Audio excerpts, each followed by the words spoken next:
a poco tengo mis cantos que poco a poco vuelo y rehago habitando el tiempo.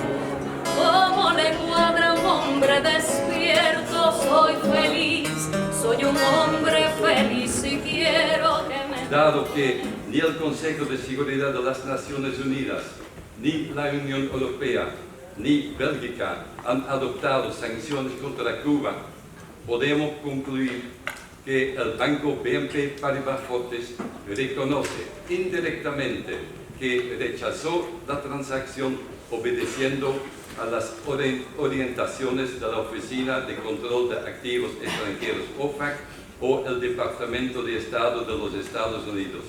En otras palabras, el banco cumple con las leyes de sanciones de los Estados Unidos contra Cuba. 8 niños cubanos necesitaban con urgencia de trasplante hepático. Para llevar a cabo la delicada cirugía se necesitaban insumos médicos especiales, entre ellos un prolijo llamado custodiol, que permite conservar el órgano trasplantado hasta el momento de insertarlo en el paciente receptor. Las compañías farmacéuticas norteamericanas que comercializan esa solución médica se negaron ni siquiera a examinar la posibilidad de vender el producto a Cuba. Cuba has established the Latin American Medical School, also known as ELAM, where 47% of Americans trained are Black and 29% are Latino. And upon returning to the U.S., they undertake work in areas lacking medical services, work where most American-trained doctors refuse to work. In fact, most American youth don't support the blockade.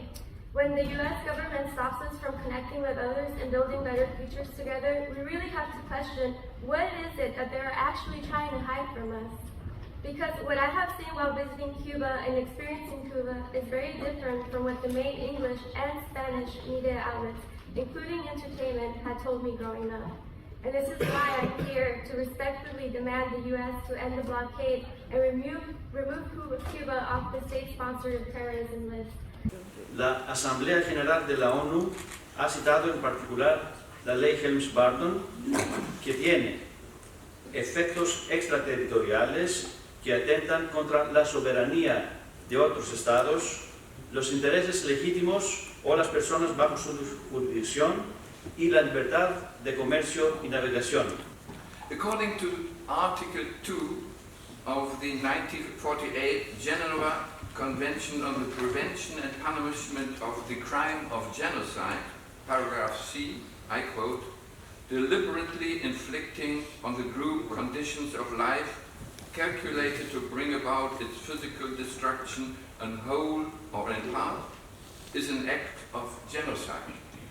The dramatic and huge impact of the above-mentioned laws and regulations, maintained for over than 60 years, also demonstrates that no blockade has been as comprehensive, long-lasting, and brutal against the people as the one the United States have maintained against Cuba. The blockade has resulted directly and indirectly in loss of numerous human lives, and the decision of the US to maintain this blockade until the Cuban people decide not to bow the US is determined to maintain measures that are calculated to bring about in the long term the physical destruction, at least in part, of the Cuban people.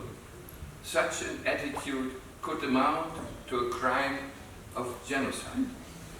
Last, fifth, since the numerous sanctions and the US laws on which they are based are unlawful, they must be abolished.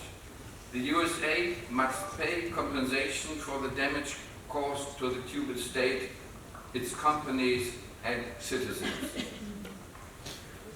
Brussels, the 17th November 23, that's all.